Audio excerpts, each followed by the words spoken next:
मझधार है भंवर है या पास है किनारा, यह नाश आ रहा या सौभाग्य का सितारा। नमस्कार मित्रों, मेरा नाम है ब्रजेश मिश्र। मैं ज्योतिष व विज्ञान का छात्र आपका स्वागत करता हूं आपके अपने ही channel scientific astrology with Brajesh Mishra पर। और ये जो पंक्तियां हैं कि यह नाश आ रहा या सौभाग्य का सितारा, यह वर्तमान परिदृश्यों पर चरितार्थ होती हैं, क्योंकि देवगुरु बृहस्पति इस समय एक ऐसे रौद्र नक्षत्र से गुजर रहे हैं कि उनसे निकलने वाली किरणें या उनसे निकलने वाले प्रभाव इस समय भारतवर्ष या सभी विश्व के मनुष्य मात्र पर कुछ अच्छे परिणाम नहीं देने वाले।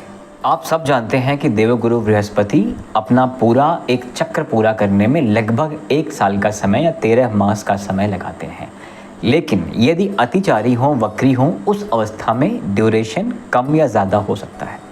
आर्द्रा नक्षत्र में गुरु पहुंच चुके हैं 14 जून को, और ये जनरली 1 साल के बाद इसमें पहुंचते हैं। लेकिन जब गुरु की स्पीड तेज़ है, अतिगामी है, अतिचारी हैं, तो सिर्फ 59 दिनों में इस आर्द्रा नक्षत्र को ये पार कर चुके होंगे।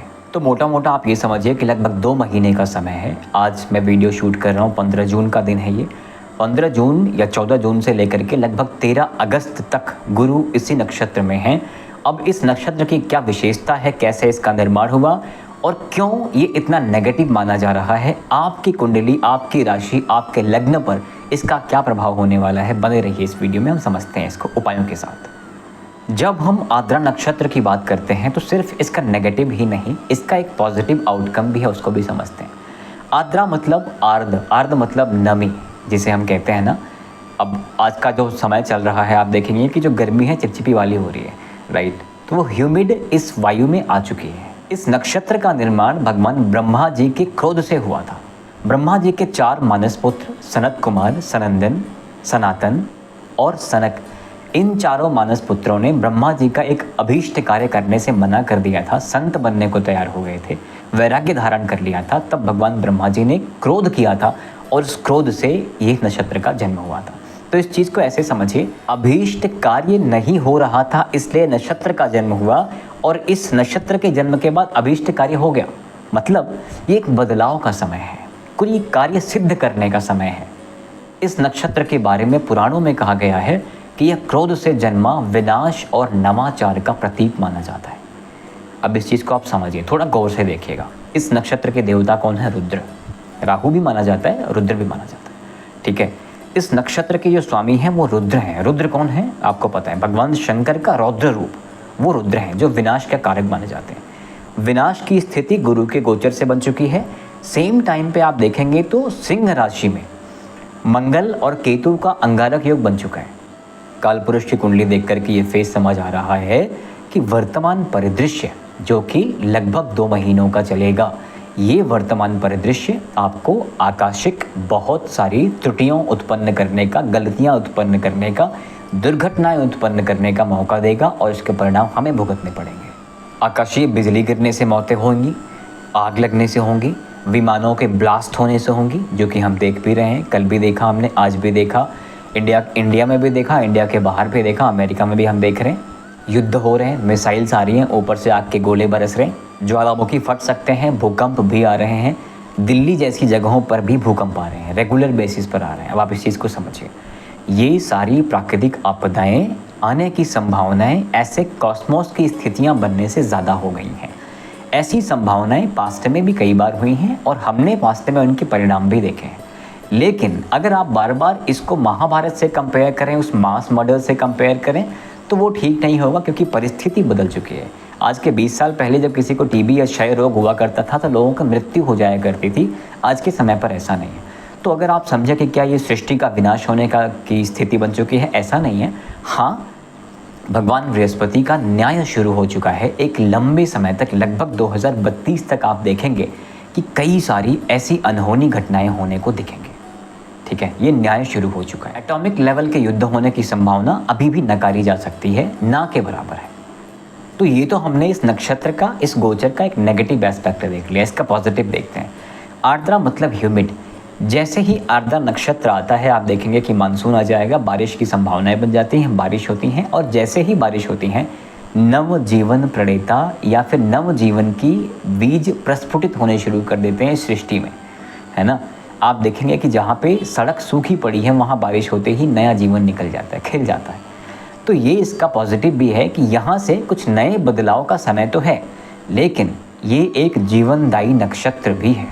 तो ये अन्य अन्य लग्नों पर, अन्य अन्य राशियों पर अलग अलग प्रभाव तो ज़रूर देगा। कुंभ लग्न की अगर बात करें तो आप में से काफ़ी लोगों ने 2.5 साल में जो फेजेस निकाले हैं, दूसरा चरण आपका जो निकला है 7.5 का, आप थर्ड फेज में चल रहे हैं, वो इतनी विकट स्थिति तो नहीं होनी चाहिए, फाइनेंशियली भी, मेंटली भी, फिजिकली भी, ठीक है। लेकिन बृहस्पति का आद्रा नक्षत्र से निकलना, वो जो रौद्र रूप का जो एक तरह से एनर्जी वहाँ से आ रही है, वो आपकी लाइफ में कहाँ कहाँ इम्पैक्ट क्रिएट कर सकता है, वो हम समझ लेते हैं। जो जातक मैरिड हैं या थोड़े से अच्छी उम्र में हैं, उनके संतान पक्ष से कुछ अच्छी खुशखबरियाँ आने की संभावना बनते दिख रही है। हालांकि आपका मन खुद भी बड़ा उद्विग्न हो चुका है, बहुत ज़्यादा डिस्ट्रैक्शंस आप देख रहे हैं बीते दिनों में, अभी भी देखेंगे, लेकिन संतान पक्ष से आपको कुछ अच्छी खबर मिलने की संभावना बनती दिख रही है। अगर आप शेयर बाज़ार में इन्वेस्ट करना चाहते हैं तो आप इस बात को मान के चलें कि नुकसान होने की संभावना थोड़ी ज़्यादा है। लॉन्ग टर्म इन्वेस्टमेंट्स ही आपके लिए ठीक रहेंगी, उचित रहेंगी। राहु केतु की स्थितियाँ आपको थोड़ा सा लोभ और लालची बना सकती हैं इस फेज़ में। और लोभ लालच मतलब कोई भी गोल आपको दिख रहा है, वो गोल की तरफ आप एफर्ट डाल रहे हैं, वो प्राप्त ना होने की स्थिति में आपका फियर, इनसिक्योरिटी, स्ट्रेस, एंजाइटी बढ़ने की संभावना बनती दिख रही है। कारण ध्यायते विषयान पुरुषः संगस्तेन जायते, संजात संजायते कामः, कामः क्रोधो विजायते, और क्रोधाति भवति सम्मोहः, सम्मोहः स्मृति विभ्रमा, स्मृतिनाशात् बुद्धिनाशो, बुद्धिनाशात् प्रणश्यति। राहु वर्तमान समय में लग्न में बैठ करके आपकी मन को भ्रमित करने की पूरी युतियाँ बनाएगा। क्या अच्छा है क्या बुरा है इसकी पहचान नहीं कराने की पूरी स्थिति उत्पन्न कर देगा, और आप उससे ग्रिप में आकर के ना अपने अच्छे बुरे का आप निर्णय ना ले सकेंगे। और ऐसी स्थिति में फिर क्या होगा, जो कुछ प्राप्त करने की चेष्टा करें, बिकॉज आपकी इच्छा शक्ति यहाँ बड़ी हुई है, जो कुछ प्राप्त करने की चेष्टा कर रहे हैं, अगर वो प्राप्त नहीं हुआ तो आपको पेन ज़्यादा उत्पन्न होगा। पेन ज़्यादा होगा तो बुद्धिनाशात् प्रणश्यति, आपका एंजाइटी, स्ट्रेस लेवल बढ़ जाएगा, आप बिखर सकते हैं। इसलिए आवश्यक आपके लिए इतना हो जाता है कि अपनी बुद्धि पर नियंत्रण रखें, राहु पर भी नियंत्रण रखें। बड़े बड़े गोल्स अचीव करना ठीक है, लेकिन थोड़ा बेस को ज़रूर देखते रहें, किन परिस्थितियों में आप क्या कर रहे हैं। राहु आपसे अनैतिक कार्य करा सकता है इस बीच में, हो सकता है काफ़ी लोगों से करा भी रहो, लेकिन आपको पता है कि हर अनैतिक कार्य आपकी राशि के लॉर्ड बनते हैं शनि। न्याय के देवता आपसे पीछे नहीं रहेंगे। यदि कुछ अनैतिक होता है तो न्याय या नैतिक करने के लिए आपको उसकी पीड़ा उठानी पड़ सकती है। जिन लोगों की शादी नहीं हुई है अभी 2 महीने और भी वैसे भी संयोग कम बनेंगे। हालांकि हमने पहले भी डिस्कस किया है कि इस राहु केतु के गोचर में केतु आ चुका है 7वें घर शादी वाले घर में, तो संभावनाएं तो वैसे भी कम हो गई हैं।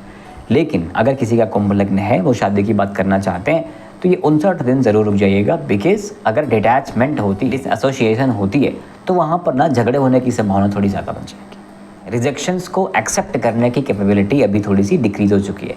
इसलिए ये आपको उचित सलाह रहेगी कि कोई बड़ा काम, शादी वाला काम या कुछ ऐसा करने का प्रयत्न कर रहे हैं तो थोड़ा सा 59 दिन रुकने का प्रयत्न कर लीजिएगा, या फूंक फूंक के मट्ठा पीने वाली आदत जो बिल्ली की होती है वो करने का ट्राई कर लीजिएगा, छोटे छोटे स्टेप्स टेस्ट करके। सो अभी तक के लिए बस इतना ही मित्रों। आपके सपोर्ट के लिए बहुत बहुत धन्यवाद। Thank you very much. नमस्कार। कृपया चैनल को सपोर्ट करके मेरा मनोबल बढ़ाएं। जय श्री राम।